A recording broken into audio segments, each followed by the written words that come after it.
I'm Eric Chiafalo alongside the Super Bowl winning scout Brian Broaddus back with another edition of Love of the Star and Broaddus live from the Crown Global Media Studios. How about that?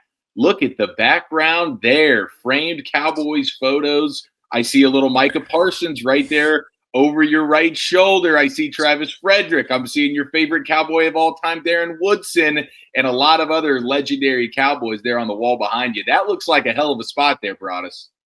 Yeah, thank you very much, Eric. Yeah, I am coming to you from the Crown Global Media Studios and getting things going, and really excited about that. It's been a lot of work, but it's hopefully will all come together here pretty soon as training camp's winding down and we get ready for the regular season. Yes, and this is just another reminder to, if you haven't already, subscribe to the Crown Global Media YouTube channel, and that'll be wherever you get your podcast as well once that thing gets cranked up for sure. But Broaddus, we have a preseason game under our belts here a little bit. We've had a couple of days to digest it. I know you went back and scoured through the all 22. I would just love your scouting and your takeaways from the game. Who stood out in the good and who stood out in the bad? Well, you really everybody kind of focuses on the quarterback, and that's where Joe Milton. We've seen you and I and our station has been at training camp. We've seen Joe Milton in person. We've been impressed with the physical traits, the arm talent. We've been impressed with several things that he's been able to do. So this was the first time that we got to see him in some live game action. We've seen him in practice, but now you get to see him and how he responds in game action. And I felt like that day was really kind of a mixed bag for him. And when I say mixed bag, I felt like very early in the game that Brian Schottenheimer was searching for plays to call for him. I don't think he had a really good feel for the first six plays of the game of the offensive series. It's all throwing the ball, and maybe that's a little bit on Brian Schottenheimer. Maybe they should have come out. Maybe they should have mixed a little run.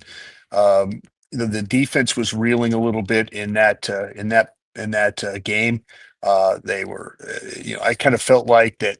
Hell, that the Rams could score in every possession if this is the way it's going to go. But it's going to take a little getting used to for Joe Milton and Brian Schottenheimer, and it kind of showed that in that game from what I saw. And but once Joe settled down, started making some plays, and I think that's the thing that you're always going to have with a Joe Milton type of a quarterback is extremely talented arm talent, all these things, but where's the accuracy? Where's the touch?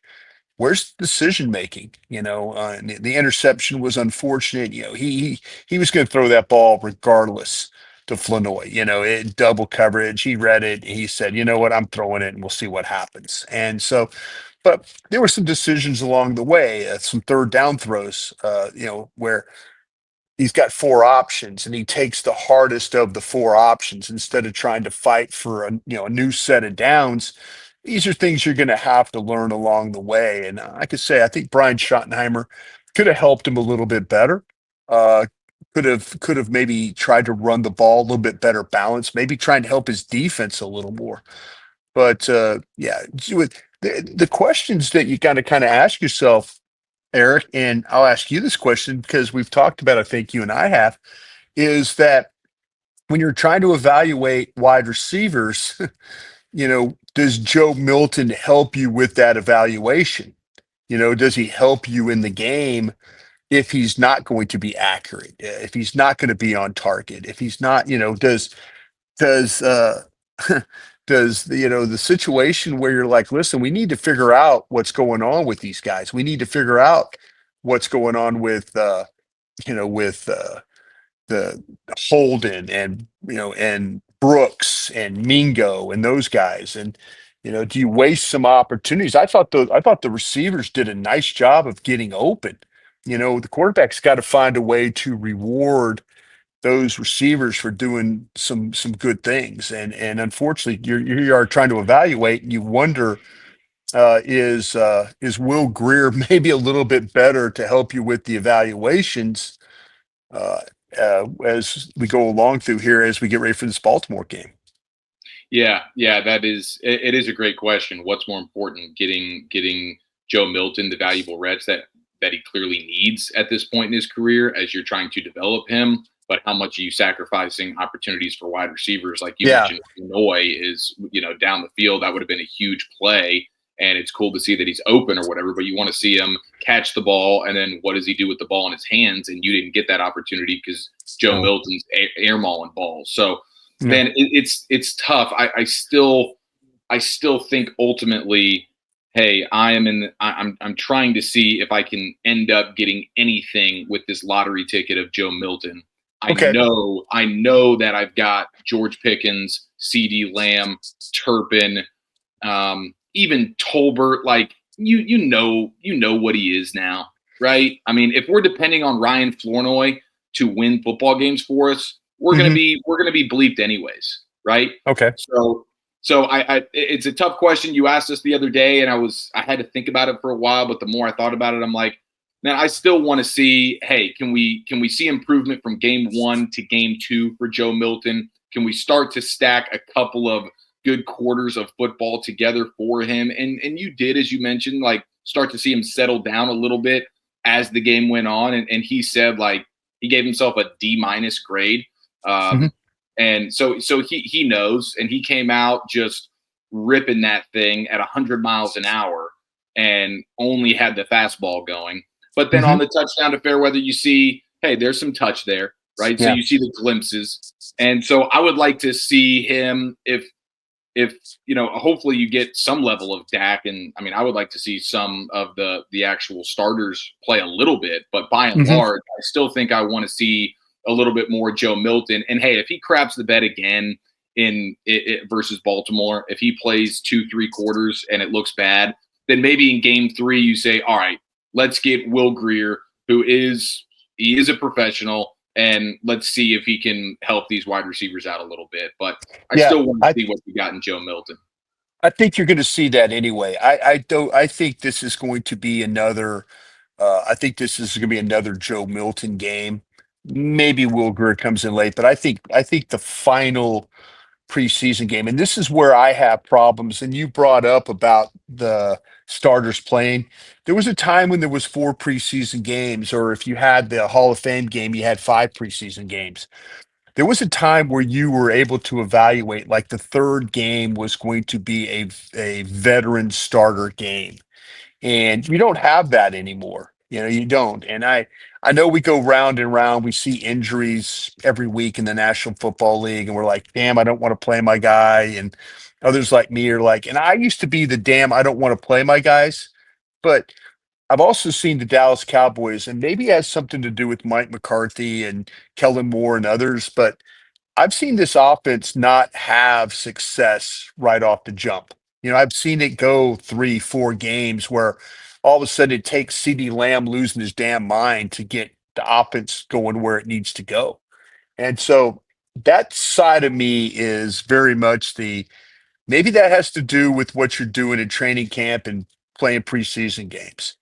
But I understand the don't play guys aspect of this because injury, as the great Tom Moore said, when if Peyton Manning went down, we don't work on effed, we don't work on that. And so, you know, I I can see it both ways, but I would love to see Dak and those guys get a couple of series against the Ravens. And the offensive line against the Rams was not was not bad. Was not, the protections and stuff were not bad. And you just had the one sack from Adeniji, but that was just bad technique. Now, maybe the Ravens are a little bit different than what the Rams are, with their fronts. But man, I'd kind of like to see if the offensive line could hold up and create pocket. I don't think there's anything wrong with getting Booker and Pickens and Ferguson and Dak and Williams and anybody else that needs a series or two to kind of get things going, going for the regular season. Absolutely, absolutely. I'm with you. I want to see as much of the starters as you've seen from. I mean, Cincinnati's playing some of their guys. You had Pat Mhm. Mahomes and the Chiefs getting after it a little bit. Like there's stuff that you can get out there and do, and especially for a guy like Dak Prescott, the last time he played in a real NFL game, he's injured.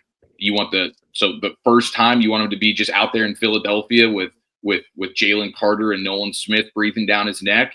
Is that how we want to do it? You don't want to just Yeah. go in there and get him a couple of reps, and it's not like you have to draw up some crazy plays and risk him, but just get out there and just kind of knock a little rust off. Let him have that feeling again of like, okay, here we are, and George Pickens, this is what it feels like to play in a game in a Cowboys uniform. And like you said, like even 2023, when it's Dak Prescott's MVP runner-up season, takes till week 7 before the offense starts get going a little bit. So I would like to see it, especially with guys like Tyler Booker. Like, how is Tyler Booker? He's the only rookie that is a healthy scratch for the first preseason game. And maybe that's a tip of the cap to him. He's been so sharp that they don't feel like he necessarily Mm. needs it. But come on, dude, you want Tyler Booker's first game to be out there in Philadelphia, night one, with Jalen Carter right in front of him? Is that what we want? I don't know. I think I would prefer to have a little bit of, okay, he's taken his first NFL steps in live action, and Yeah. now you can go out with maybe a little bit more confidence or whatever in week 1. But I'm glad you said that about the offensive line, because we've been talking about it all off Hmm. season. That we feel like the offensive line should be headed in the right direction. Hmm. And the one area of their roster where it feels like they have thrown enough bodies from a depth standpoint is the offensive line. And that's the one area that showed up. The rest of this is all backup, second and third stringers. And you don't feel good about the depth really in any other area of the roster, right? I mean, what else? Who else was impressive to you in that first game? Yeah, no, I think the offensive line clearly was where it needed to be as far as when and this even goes back to guys like, and it's unfortunate they lost Sadiq Charles to the injury, but you watch how they played with like with Nate Thomas and what he was able to do. I was impressed really with Awesome Richards. I've been an Awesome Richards fan throughout, but Johnny Cornelius I thought played pretty well for his first time out.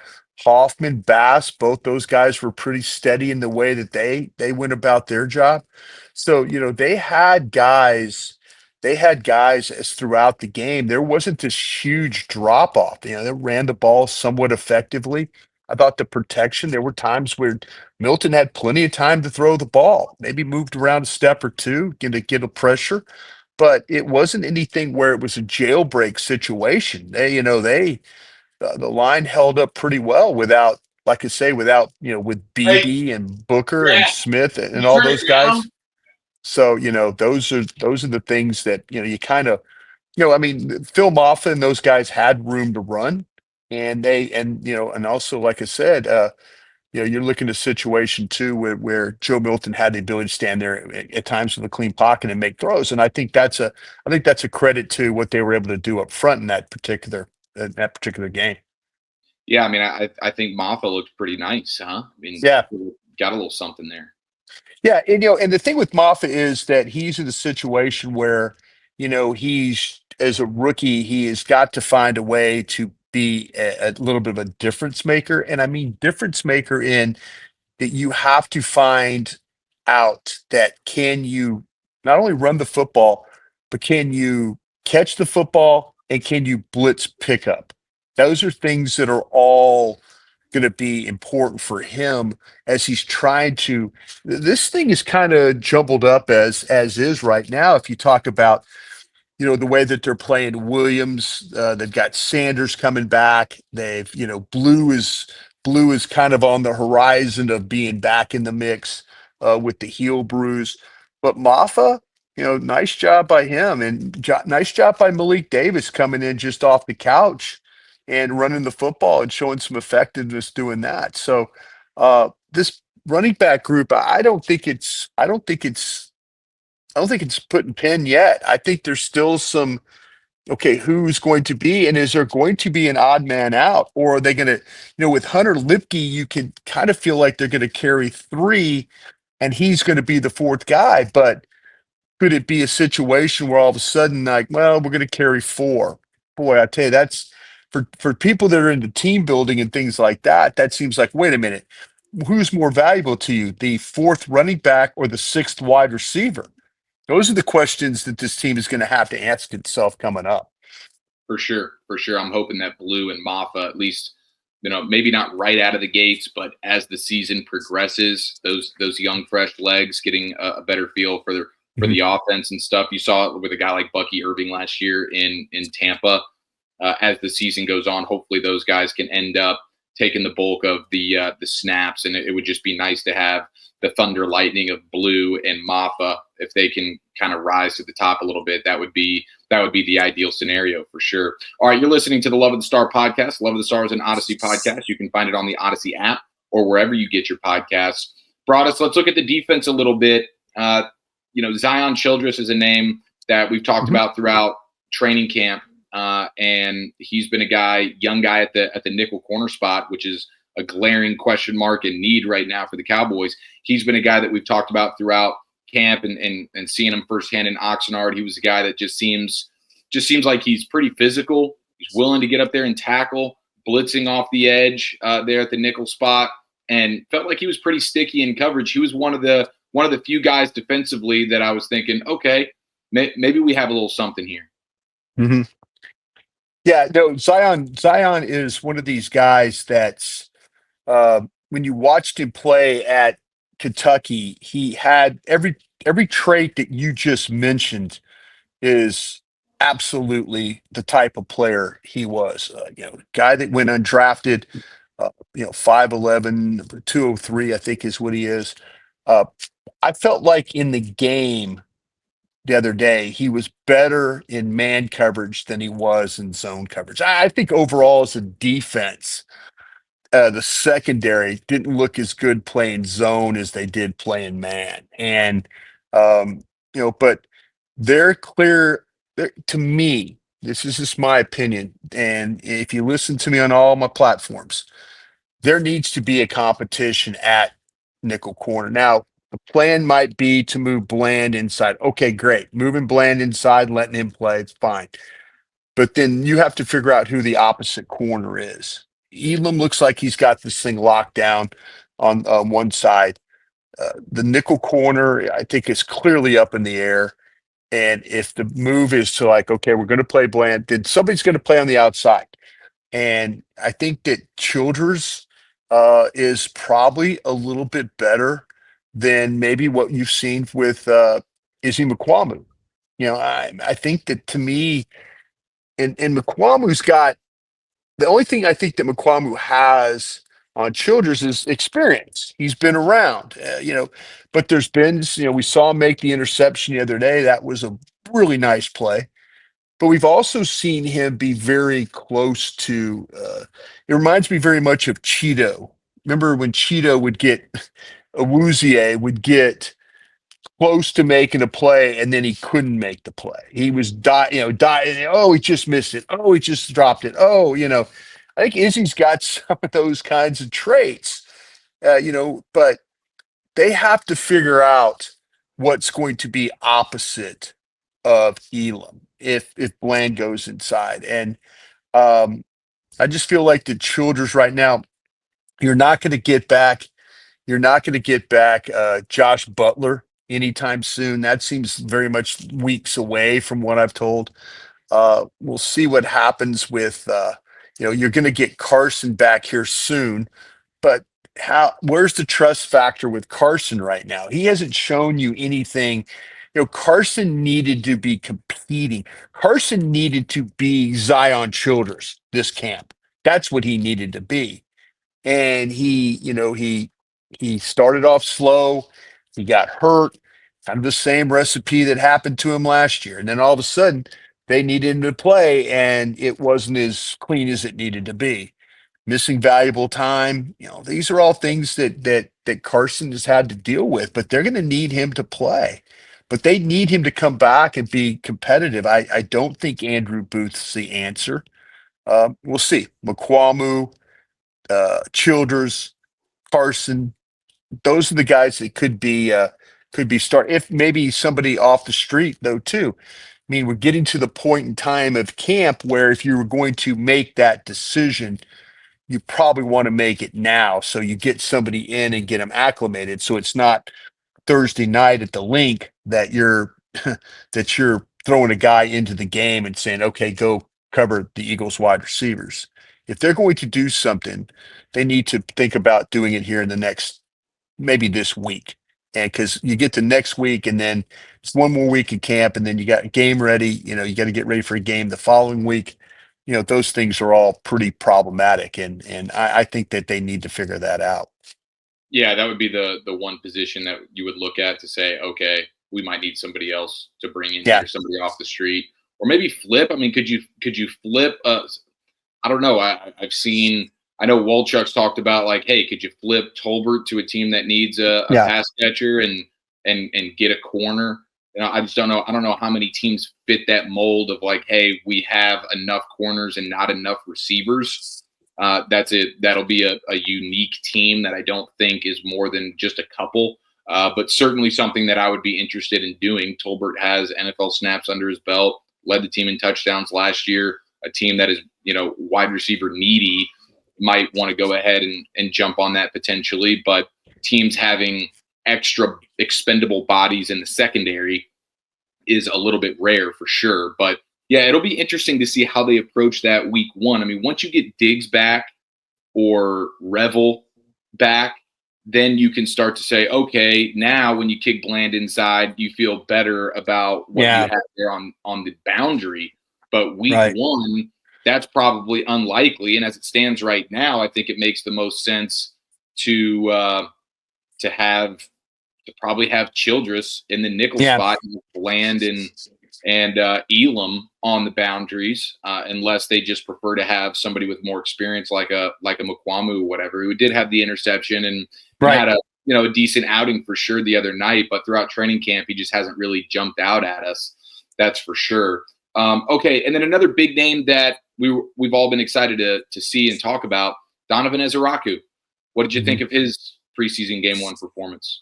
With Donovan, it's the scrimmage against the Rams. Didn't see it with my own eyes, but watching clips, probably not the factor that we all kind of thought he could be. Um, I think this game film showed the burst. It showed the movement skills, ball getting out quick. Really didn't get anybody home. Didn't really win enough on the edge. Didn't win with quickness like probably we thought he might. Um, and I'm not going to sit there and go, oh, we'll tap the brakes on him because I think this guy knows how to rush the passer. I will say this though, he's better rushing the passer when he has guys inside, when he has, say, he has Solomon Thomas inside of him, say he has Oso Digizua inside of him, you know. Sometimes with Perion Winfrey better rushing that way. So yeah, it's a little bit different when it's a King Basote or JT or Denzel, Daxon. And not that he got to play with all those guys, but it's a little bit different when that pass rush has kind of an inside presence to it. But I was hopeful. I was hopeful that we would see, you know, 8, 9, 10 rushes and maybe find a way to get a sack out of that or get some pressures. It was clear that Tyrus Wheat was the one that was getting, the pressures and stuff. But Tyrus Wheat basically played the whole game. So, but Tyrus Wheat was good against the run and pass both. So, tip of the cap to him. Anybody in the defensive tackle spot show you anything You positive? know, yeah, I think with Jade Toa, yeah, I think that's going to be a guy that they're going to kind of lean on. I mean, I I think that they don't really have anything. Mozzie's a very low hanging fruit.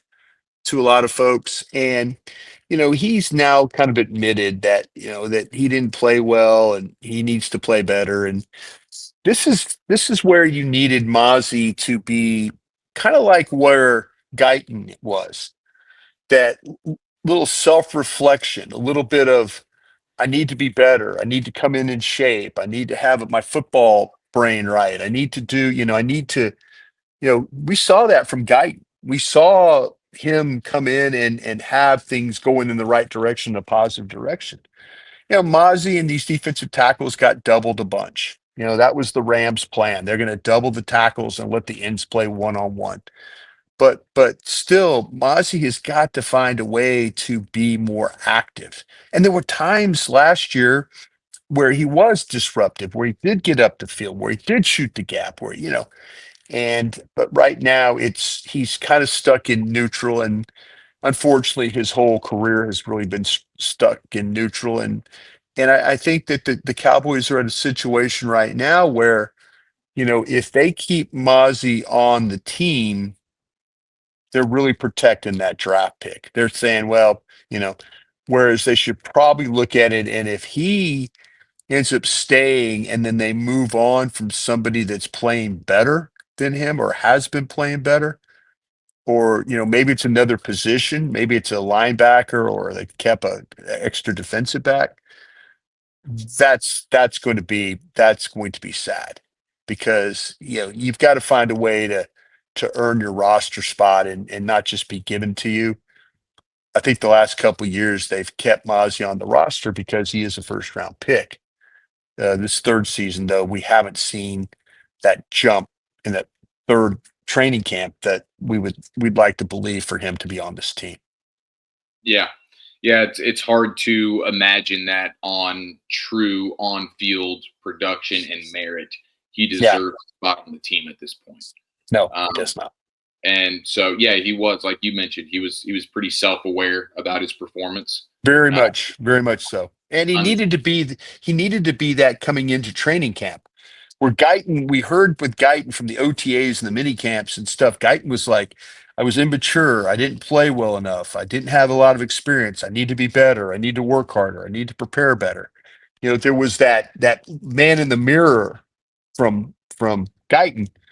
We needed man in the mirror from Mozzie, and we didn't need it 3 weeks into training camp where, you know, there's questions about you already.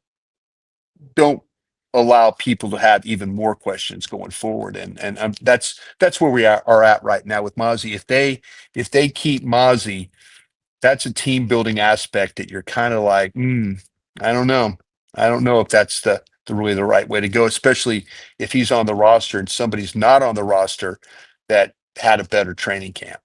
yeah, that'll be the ultimate just deference to a guy being a first-round pick, and they don't Right. want to cut ties at this point. You mentioned Tyler Guyton. Mhm. Any updates on where he's at? I saw he was maybe doing some walkthrough stuff, which is encouraging. Yeah, he's trying to, like I said, they're working him back. There's still a possibility of him playing week one. Eric, I need to ask you this question though. Hmm. If all of a sudden that Nate Thomas, who's been getting a lot of work, and it looks like to me that they're interested in playing Awesome Richards now, probably more at guard because of the law. They're down with Jones and then with Sadiq Charles being out. Do you feel like though that would you rather go with Guyton week one with limited work, limited reps, or go with Nate Thomas, who has participated the whole training camp? Yeah, I mean, I would I would probably I would probably go with the guy who's been practicing in Nate Thomas, and not only practicing but looking competent, looking Mhm. good enough to where you could say, okay, this is a guy who can at least be serviceable here. Mhm. Throwing Guyton in with basically no training camp preseason, off an injury to Philadelphia night one, Mhm.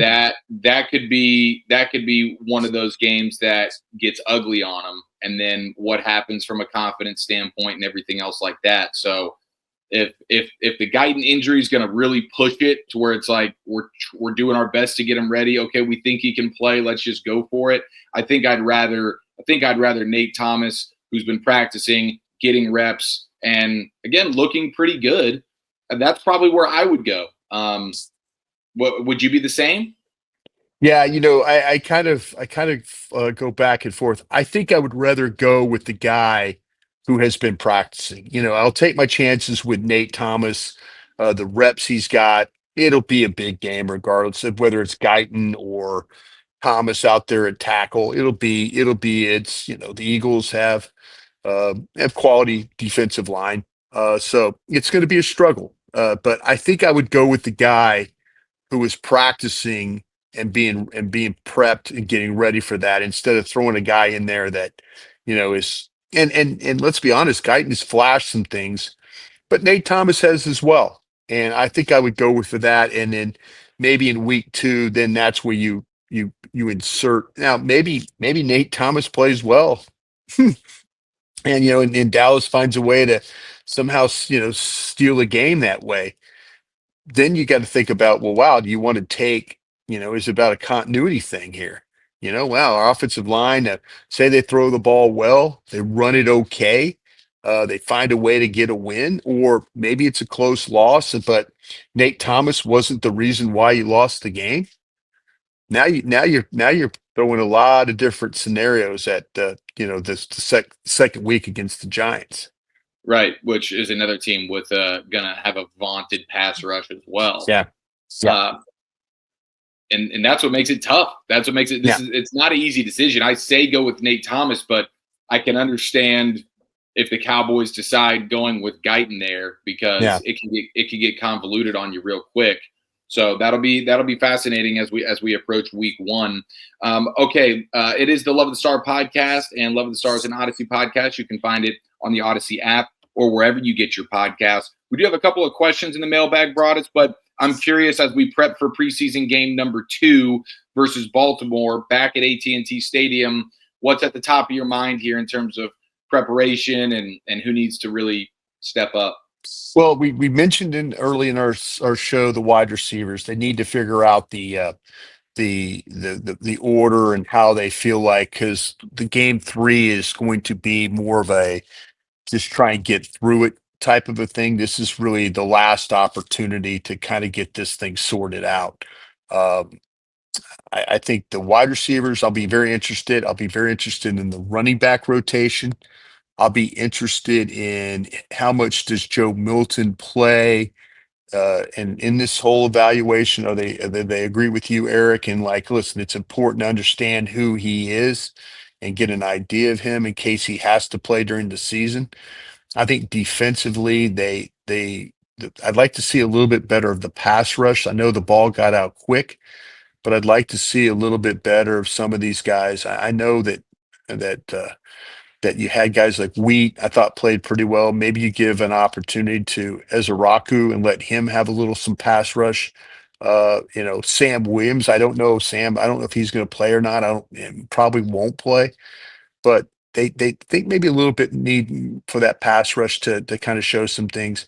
How's the rotation going to be at the defensive tackle spot? Does JT continue to show? I thought for 3 quarters of the game he played pretty well. And so, can he continue to do those types of things? Will Perion Winfrey, will he continue to have some positive snaps? Shamar James at linebacker. I mean, I know there was a lot of talk about how he played. I thought he played at times well. I don't think he's the best cover guy. I know he got in the way of a throw, but if you watch him at Florida, he was really much a downhill player. He was a blitzer. He's an attacker of the pocket. That's kind of the strength of his game. So nice to see him knock the ball down. Better if he could get his hands on that. I think we're at the crossroads for Damone Clark. Damone Clark has shown up in practice well. The first preseason game, not very good for him. Needs to be better in that regard. So, a couple of linebackers there, and then in the secondary, where are you at with the rotations of with the cornerbacks? Is it Izzy? Is it Hall, Childers? who steps up out of that group in order to try and solidify a position as they get ready for Philadelphia. Couple of notes that I've seen from camp: big plays, Malik Hooker with a nice interception Yeah. on Dak Prescott. It seems like he's had a pretty decent training camp to this point. You've had big deep plays over the last couple of days to CD Lamb, Mhm. others to George Pickens. You're still seeing Kavontae Turpin get in the mix there. I think that particular trio, Lamb, Pickens, Turpin, with Dak obviously spinning it, man, that's gonna be a heck of a lot of fun. And everybody still wants to know about Micah and the status there. Jerry at the blue carpet, the Netflix premiere in Los Angeles, just basically had no more updates on everything. I did just see the Cowboys, of course, once again come out as the highest valuation in NFL. It is Mhm. going to be 12.8 billion. They are the most valuable franchise in the NFL, according to Sportico. Just under 13 billion, and Jerry is smiling from ear to ear when he sees that. Yeah, they're in a situation too, the Cowboys, because the value of their team and the brand, but that stadium draws a lot of revenue. And so to be able to own your own stadium in this day and age is a big, big advantage for a lot of these NFL teams.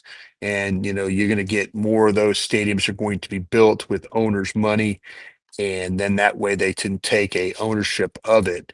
And the Cowboys do it better than anybody when it comes to the business aspects of their team. They're able to promote, they're able to leverage, and so good for them to be able to do that. They need to find a way to reward this very loyal fan base with better football when it comes to potentially playoff time, and then even getting into a Super Bowl one day. Do you have a gut feel on what ends up happening with Micah at this point? Still got a few weeks before we get Yeah, down to the nitty gritty, but you feel like they're going to end up getting a deal done, or how is this going to shake out? this could very well end up into being a franchise tag situation. And I'm just, that seems like the way this is going right now for next year. Uh Micah is going to have to prove to the Joneses that he's willing to miss game checks. If he's willing to miss game checks, then that I think this casts things in a different light. I think the fact that Micah has been there the whole time tells the Joneses that he's not interested in being fined $50,000 a day. He's not interested in losing money that way. And so he's willing to say, well, I'm dealing with a back injury, and that's what they'll use. They'll use that as the reason why Mike is not playing. Oh, he's got a back injury and all that. But trust me, as soon as Micah Parsons signs his contract, that back injury is going away. And my gut feeling is that likely Jerry Jones is going to have to come with hat in hand. And and if that's the case, then I think this thing gets done. But if they're waiting on Micah to cave, we'll see. There we'll see. That's he's got the ability to say my back hurts and I don't want to play, and then kind of make money that way. But I think that David Mulugeta Micah is waiting for Jerry Jones to say, okay, we're willing to come and try and do a deal now. If that's what they're waiting on. And the Cowboys are saying, well, we're going to wait because we don't think you're going to miss $1.8 million of game checks each week. So we've answered pretty much all of the questions that were asked in the mailbag today, but there is one that jumps out to me. It's actually from Dean Julia himself, and I think it's a good question. He's asking about the defensive tackles and Mhm. what traits at that position are the Cowboys missing in the drafts that they wind up with guys like a Tristan Hill or a Mozzie Smith, and other Yeah. teams are able to find much more productive defensive tackles, even outside of the first two rounds. Yeah. What are the Cowboys missing there? They're missing the makeup, the actual makeup of the player. They're missing the makeup of how much this player really loves football, how much this player willing to sacrifice to be part of the team, how much is that player willing to do to go above and beyond his responsibility, his job. They've missed on Tristan Hill. They've missed on Mozzie because they think they have a handle on the player's ability. They don't have a handle on the player's makeup. And that, Will McClay even addressed this. And again, this is something I've said on several platforms. Will McClay came out before the draft and they asked him what kind of players they're looking for. Players that love football. Players that, that's was pretty adamant. He was talking about guys that are passionate for the game, want to play the game, want to be involved, but most importantly, love the game. Mozzie Smith doesn't appear like he really loves the game. Matter of fact, he has a love-hate relationship with the game because I think the game beats him down. I don't think Mozzie Smith is a I think Mozzie Smith's a tough guy because he plays football. That's no question about that. Mentally tough, though, that's a problem, I think. And it happened with Tristan Hill. It has happened with Mozzie Smith.